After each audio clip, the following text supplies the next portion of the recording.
9 de la mañana, 6 minutos y arrancamos un nuevo bloque de Viva la Mañana hablando de un tema controversial. Seguramente tiene que ver con la vacunación, sí, que no se había replanteado hasta en algún momento en el que algunos empezaron, ¿no?, a decir, bueno, yo no voy a vacunar a mi hijo, no creo que sea lo mejor.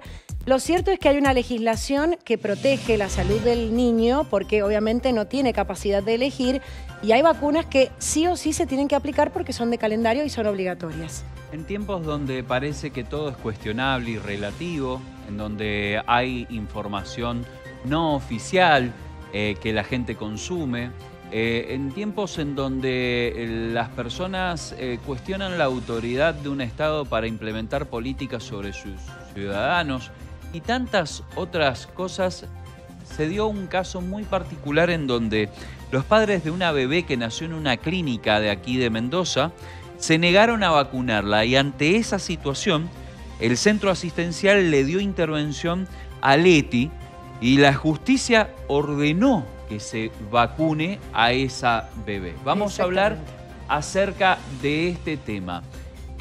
Lo haremos con la jueza de familia Rebeca Ropero. Exactamente, que ya está en línea y le vamos a agradecer el contacto con nosotros a esta hora de la mañana. Bueno, decíamos, ¿no?, tratando de introducir un poco lo importante que es en este caso cuando interviene la justicia, porque entendemos que está en juego la salud de un menor, ¿no? Bueno, buenos días, antes que nada, muchas gracias por este espacio y buenos días también a toda la audiencia. Como bien explicaban, es importante también poner en contexto en qué situación se dio el caso que tuvo lugar el viernes, ¿sí?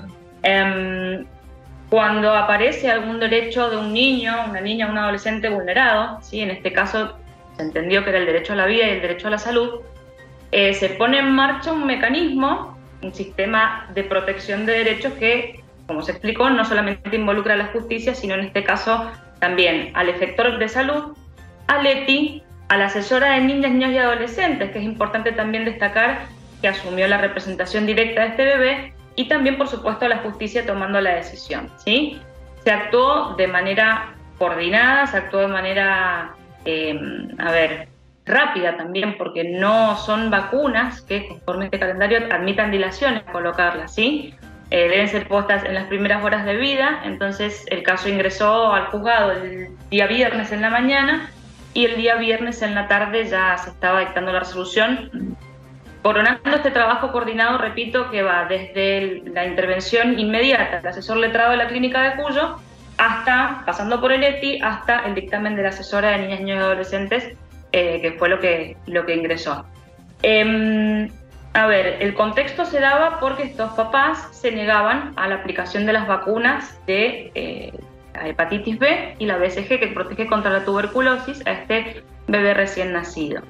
Informalmente se toma conocimiento de que la razón de la negativa sería porque ellos tienen un hijo con un hijo anterior, por supuesto, con algún síndrome del espectro autista, y consideraban que la aplicación de estas vacunas podía serle perjudicial a este segundo hijo que tiene, ¿sí? Se habían exhibido, mejor dicho, a los profesionales de la clínica de Cuyo un par de certificados suscritos por una pediatra que indicaría no que no iban a vacunar al bebé, sino que iban a efectuar el control del niño sano a los 7 días y que en ese momento se iban a aplicar las vacunas, lo cual se contradice con lo que dispone el calendario nacional de vacunación, ¿sí?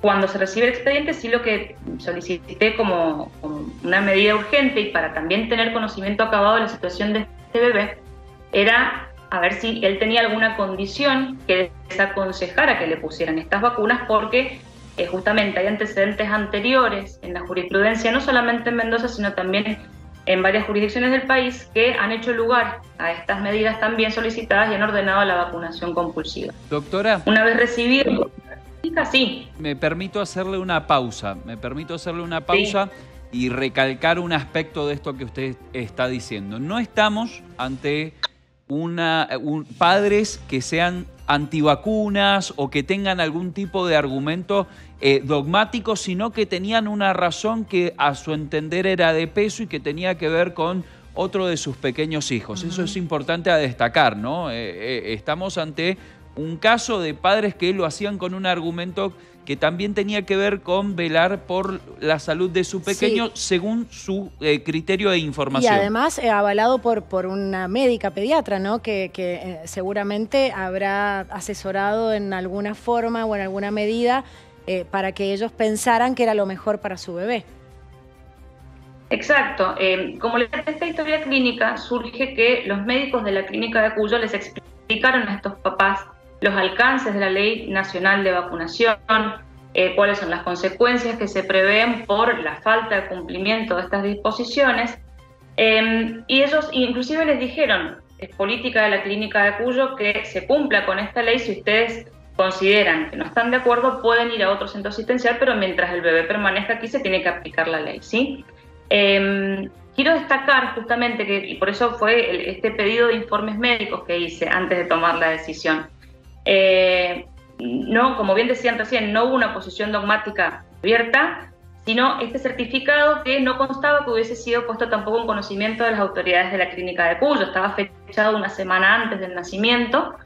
Y los papás, una vez que se dicta la resolución, en el primer punto de la resolución no se ordena directamente la vacunación compulsiva, sino que se ordena primero intimar a los papás a que ellos, como titulares de responsabilidad parental, cumplieran con las vacunas obligatorias, y en caso justamente de que no sucediera esto de manera voluntaria, sí se deja ordenada la vacunación compulsiva tal cual marca la ley en su artículo 14. ¿Sí? Esto no había, no era un capricho mío, una decisión que yo tomara de la nada. Es la ley. Jueza, usted dijo que hay otros casos en donde la justicia puede habilitar una excepción en este sentido. ¿Y en qué momento podría llegar a ser eso? No. Han habido casos en los cuales se ha presentado esta misma problemática, es decir, papás que no están de acuerdo en la aplicación del calendario de vacunas y que son los jueces quienes han debido tomar esta decisión, ¿sí? De los casos que están en la jurisprudencia no hay prácticamente, creo que ninguno que se haya salido de la norma, que es ordenar la vacunación compulsiva en caso de que los papás se nieguen, ¿sí? Pero justamente para tener más elementos de convicción, yo pedí que mandaran esta historia clínica, la cual fue remitida de manera inmediata por la asesoría letrada de la clínica de Cuyo, y surgía textualmente con la firma de los dos pediatras que no existían contraindicaciones para este bebé en recibir estas dos vacunas. Lo que sí hay que destacar es que justamente cuando los papás son notificados de la sentencia que se dicta desde el tribunal, inmediatamente de manera voluntaria acceden a la vacunación, ¿sí? No hizo falta llegar a usar el auxilio de la fuerza pública para que estos papás cumplieran con la ley. Y otro punto que me parece también importante destacar es que justamente uno de los fundamentos que trato de exponer en la sentencia es que aquí tenemos un interés individual, como es el de este bebé que acababa de nacer, y también un interés colectivo, ¿sí? Que es el fundamento de esta ley nacional que aplica en todo el país, es de orden público, ¿sí? Sin ánimo de entrar en conceptos médicos que no me corresponden porque no soy médica, el fundamento de esta ley justamente es poner en marcha una política pública entendiendo que la vacunación es un bien social y es una estrategia altamente efectiva para prevenir ciertas enfermedades, ¿sí? Entonces, entre este bien individual y este bien colectivo hay que llegar a un punto, y en este punto entiendo, correspondía dar cumplimiento con el calendario obligatorio porque no había ninguna contraindicación en este caso, también que ameritara que uno se saliera de la norma. Bien, doctora. Bueno, muy clara, muy clara. Es muy interesante conocer estos casos y saber cómo se actúa y saber cuál es la ley que está en vigencia, ¿no? Porque ni más ni menos es lo que establece la ley y si no la acatamos estamos ante un delito, ¿no? Porque es lo que establece la legislación que rige en nuestro país.